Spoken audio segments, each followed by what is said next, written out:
देखिए, बुरा वक़्त एक ऐसी तिजोरी होती है जहाँ पर सफलता के आपको सारे हथियार मिलते हैं। देखिए, जब कठिनाइयाँ आती हैं, यानी कि जब हमारा बुरा वक़्त आता है तो हमें बहुत सारी चीज़ों का जो है कठिनाइयों का सामना करना पड़ता है।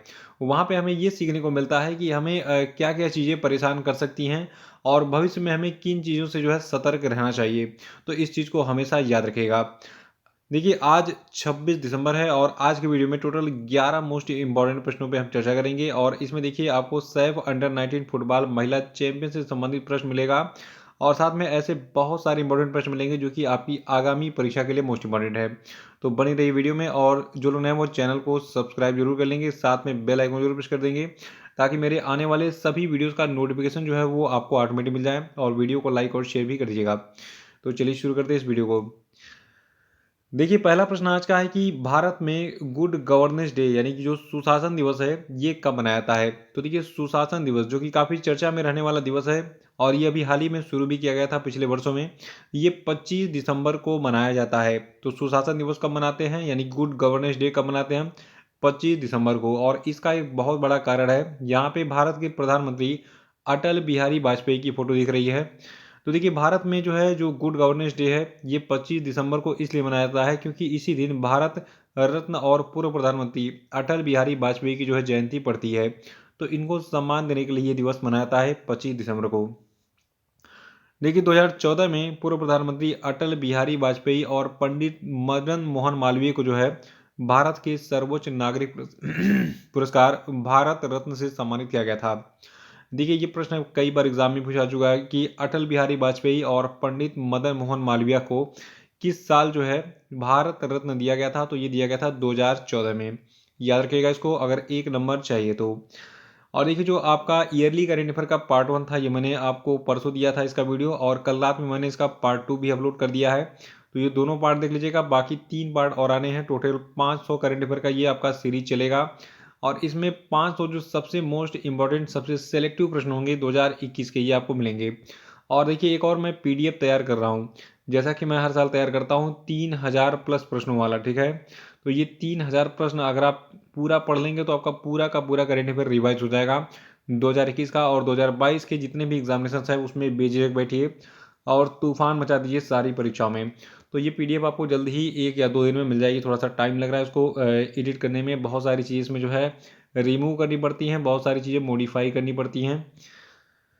देखिए, अगला प्रश्न हमारा कि बांग्लादेश महिला फुटबॉल टीम जो है इसने किस देश को हराकर सैफ अंडर 19 महिला फुटबॉल चैंपियनशिप 2021 को जीत लिया है? तो देखिए, भारत तो ये चैंपियनशिप जीत नहीं सका। बांग्लादेश ने भारत को हराकर जो है बांग्लादेश की जो महिला फुटबॉल टीम थी इसने सैफ अंडर 19 महिला फुटबॉल चैंपियनशिप 2021 को जीत लिया है। और इस चैंपियनशिप में क्या क्या खासा बातें रहीं ये मैं आपको बता देता हूँ। देखिए, जो बांग्लादेश की शाहिदा अख्तर रिपा हैं, ये इस सैफ अंडर 19 महिला फुटबॉल चैंपियनशिप में जो है सर्वाधिक गोल करने वाली खिलाड़ी रहीं और इन्हें जो है सबसे मूल्यवान खिलाड़ी का पुरस्कार मिला। और 2021 का जो सैफ अंडर 19 महिला चैंपियनशिप था तो इसमें जो है मतलब ये महिला चैंपियनशिप का दूसरा संस्करण था अंडर 19 का, ठीक है। अंडर 19 में ये अभी जो है पिछली बार खेला गया था, फिर उसके बाद इस बार जो है दूसरा संस्करण इसका खेला गया है। और इस टूर्नामेंट का जो आयोजन है ये 11 से 22 दिसंबर 2021 तक जो है बांग्लादेश की राजधानी ढाका के BSS मुस्तफा कमाल स्टेडियम में खेला गया था। और देखिए, जो आपका 2021 सैफ अंडर 19 महिला चैंपियनशिप है इसमें 5 देशों ने भाग लिया था और अप्रैल 2021 में फीफा के द्वारा पाकिस्तान फुटबॉल महासंघ को निलंबित कर दिया गया था, इसीलिए जो है पाकिस्तान ने इसमें पार्टिसिपेट नहीं किया था। तो इस चीज़ को भी याद रखिएगा। अभी यहाँ पे विनर का नाम नोट कर लीजिए कि बांग्लादेश की जो महिला फुटबॉल टीम थी इसने भारत को हराकर सैफ अंडर 19 महिला फुटबॉल चैंपियनशिप जो है जीत ली।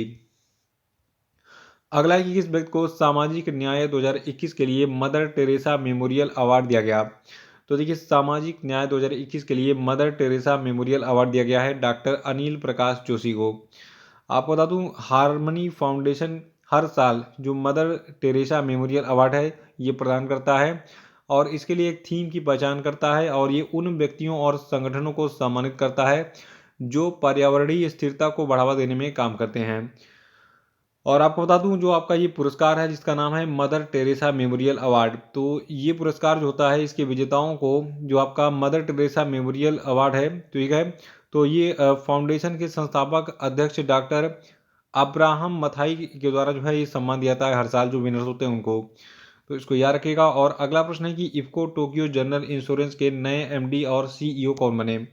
तो देखिए जो आपका इफ्को टोक्यो जनरल इंश्योरेंस है इसके नए मैनेजिंग डायरेक्टर और चीफ एग्जीक्यूटिव ऑफिसर बन गए हैं एच ओ सूरी। देखिए जो IFFCO Tokyo general insurance company limited है, ये इफ्को और जापान टोक्यो मरीन ग्रुप के बीच 51 और 49% की हिस्सेदारी वाला एक संयुक्त उद्यम है। यानी कि जो आपका IFFCO Tokyo general insurance company है तो इसमें 51% हिस्सेदारी किसकी है, इफ्को की है, और 49% हिस्सेदारी किसकी है, जापान के टोक्यो मरीन ग्रुप की। देखिए जो आपका IFFCO Tokyo general insurance firm है ये मोटर, स्वास्थ्य, यात्रा, घर और व्यक्तिगत दुर्घटना बीमा और कारपोरेट बीमा उत्पादों जैसे खुदरा उत्पादों की पेशकश करती है। और अगला प्रश्न हमारा है कि हाल ही में कौन अमेरिका में जूनियर स्क्वैश ओपन जीतने वाली पहली भारतीय महिला बन गई हैं। तो देखिए इनका नाम है अनाहत सिंह। अनाहत सिंह जो है ये अमेरिका में जूनियर स्क्वैश ओपन जीतने वाली पहली भारतीय महिला बन गई हैं, और इसीलिए ये प्रश्न एग्जाम के लिए इंपॉर्टेंट भी है। देखिए जितनी भी घटनाएं पहली बार होती हैं या फिर किसी ने कोई चीज़ पहली बार अचीव किया होता है वो एग्ज़ाम के लिए इंपॉर्टेंट होता है, तो उसको आप अलग से नोट कर लिया कीजिए। देखिए अनाहत सिंह के बारे में बात करें तो ये जो है दिल्ली की रहने वाली हैं और इनकी उम्र वर्तमान में केवल 13 साल है, और इन्होंने हाल ही में फिलाडेल्फिया में आयोजित प्रतिष्ठित junior US open squash tournament की अंडर 15 लड़कियों की श्रेणी को जीतकर जो है इतिहास रच दिया। और अनाहत ने फाइनल मैच में मिस्र की जैदा मोरई को 11-9, 11-5, 8-11 और 11-5 से मात देकर जो है इस जूनियर स्क्वैश ओपन चैंपियनशिप को जो है जीत लिया था। तो याद रखिएगा कि अनाहत सिंह जो है ये अमेरिका में जूनियर स्क्वैश ओपन जीतने वाली पहली महिला बन गई भारत की, ठीक है, और ये दिल्ली की रहने वाली हैं। और छठवां प्रश्न की हाल ही में भारतीय हॉकी टीम ने किस देश को हराकर एशियाई चैंपियंस ट्रॉफी में कांस्य पदक यानी कि ब्रॉन्ज मेडल जीता। देखिए भारत ने पाकिस्तान को हराकर जो है एशियाई चैंपियंस ट्रॉफी में हाल ही में कांस्य पदक जीता था। देखिए भारत ने केवल कांस्य पदक जीता, गोल्ड किसी और ने जीता। गोल्ड उसको मिलेगा जो विनर होगा। तो देखिए इसका विनर इस बार रहा कोरिया। कोरिया ने जापान को हराकर जो है ये चैंपियनशिप यानी कि एशियाई चैंपियनशिप ट्रॉफी जीती। देखिए जो आपका ये हॉकी चैंपियनशिप था एशियाई चैंपियनशिप ट्रॉफी, ठीक है, तो ये प्रतियोगिता भी हाल ही में बांग्लादेश की राजधानी ढाका में आयोजित की गई थी। और देखिए जापान के जो कांता तनाका हैं इनको इस एशियाई चैंपियंस ट्रॉफी 2021 टूर्नामेंट का सर्वश्रेष्ठ खिलाड़ी घोषित किया गया, जबकि भारत के जो आपके सूरज कारकेरा हैं इनको सर्वश्रेष्ठ गोलकीपर चुना गया। और कोरिया के जंग जोंग ह्यून टूर्नामेंट में जो है 10 गोल के साथ शीर्ष स्कोरर रहे थे। तो देखिए विनर का नाम याद रखिएगा और भारत ने कौन सा मेडल जीता यानी कि कौन सा पदक जीता यह रखिएगा।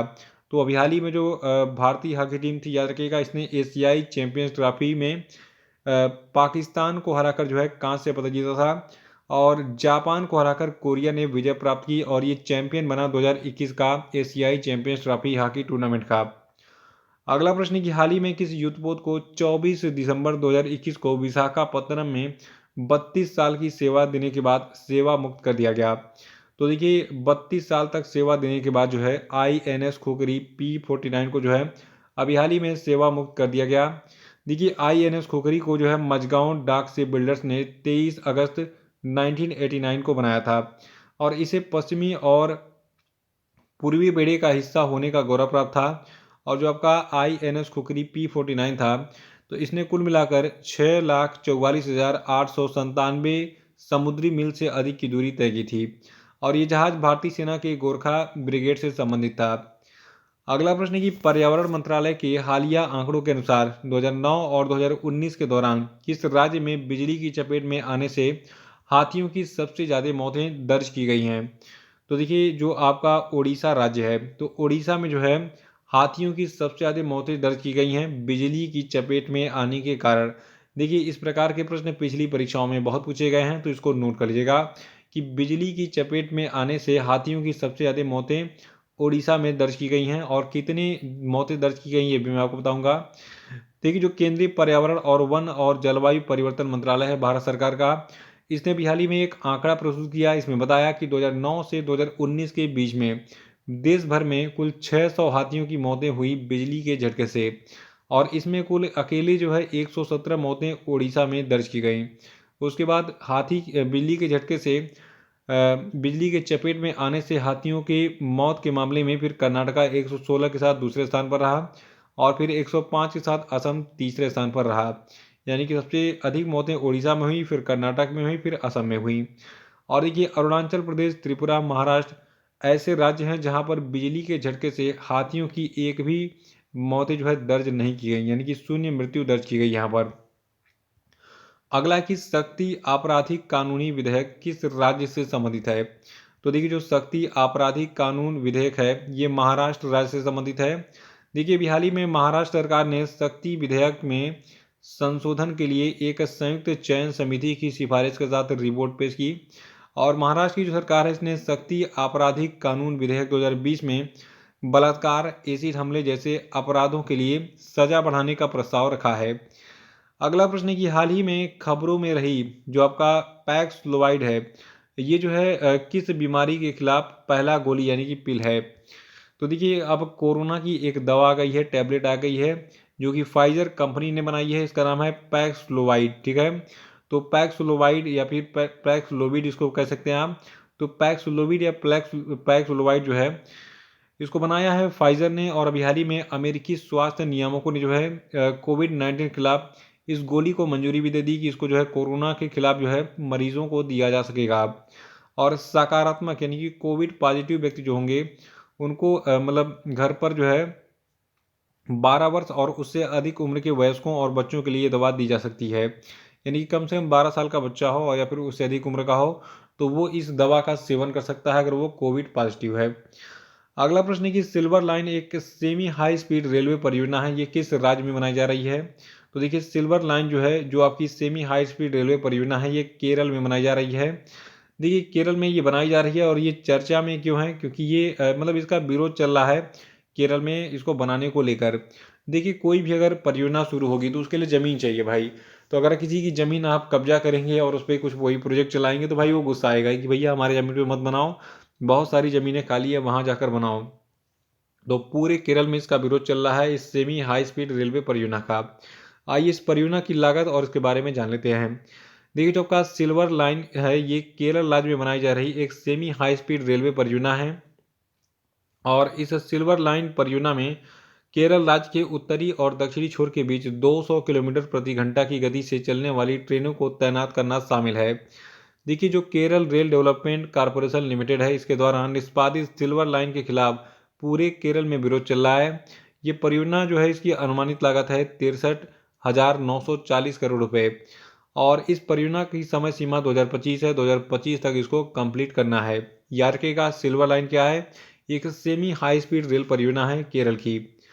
तो ये थे आपके आज के सभी महत्वपूर्ण करंट अफेयर, और अब हम बात करेंगे आज के सभी क्वेश्चन अपडेट पे। देखिए आज क्वेश्चन अपडेट का पहला प्रश्न है कि राष्ट्रीय उपभोक्ता अधिकार दिवस यानी कि नेशनल कंज्यूमर्स राइट डे कब मनाया जाता है? इसका आंसर बताइए। और देखिए जिन लोगों ने अभी तक वीडियो को लाइक नहीं किया उसको वीडियो को लाइक कर देंगे, और मंथली और ईयरली करंट अफेयर के जितने वीडियो मैं अपलोड कर रहा हूँ उसको आप देखते रहिए। और अगला प्रश्न है आपके लिए कि केंद्र सरकार ने किस कैटेगरी में महिला कमांडो को शामिल करने की घोषणा की है, बताइए। और अगला है कि हाल ही में किस राज्य के मुख्यमंत्री ने राज्य के दुर्गम और पिछड़े क्षेत्रों में स्वास्थ्य सेवाएं उपलब्ध कराने के लिए मुख्यमंत्री वायु स्वास्थ्य सेवा एयर एम्बुलेंस की शुरुआत की है, बताइए। और अगला है कि हाल ही में आईपीएल टीम सनराइजर्स हैदराबाद ने किस पूर्व खिलाड़ी को बल्लेबाजी कोच के रूप में नियुक्त किया है, बताइए। और अगला है कि हाल ही में केंद्र सरकार ने अप्रैल 2022 से 100% साक्षरता के लिए किस अभियान को शुरू करने की घोषणा की है, बताइए। और अब हम बात करेंगे कल के पूछे गए सभी क्वेश्चन के सही उत्तरों की। देखो का पहला प्रश्न था कि भारत में हर साल किस तारीख को राष्ट्रीय किसान दिवस मनाया जाता है? तो ये मनाया जाता है 23 दिसंबर को। अगला था कि हाल ही में किस राज्य सरकार ने ट्रांसजेंडरों को पुलिस में 1% आरक्षण देने की घोषणा की है? तो ये राज्य कर्नाटक है। और अगला था कि हाल ही में न्यायमूर्ति संजय कुमार मिश्रा को किस उच्च न्यायालय का कार्यवाहक मुख्य न्यायाधीश बनाया गया? तो ये उच्च न्यायालय है उत्तराखंड उच्च न्यायालय। अगला था कि हाल ही में किस देश ने 19 दिसंबर 2021 को घोषणा की कि वो जो है सिनेमाघरों में रिलीज होने वाली फिल्मों पर अब सेंसर नहीं लगाएगा? तो ये देश यूनाइटेड अरब अमीरात है। और अगला था कि हाल ही में किस देश ने सतह से सतह पर मार करने वाली कम दूरी की बैलिस्टिक मिसाइल प्रलय का परीक्षण हाल ही में किया है? तो ये परीक्षण भारत के दौरान किया गया है। और इसी प्रश्न के साथ ये वीडियो समाप्त होता है। जय हिंद, जय भारत। मिलते हैं कल सुबह फिर 5:30 बजे।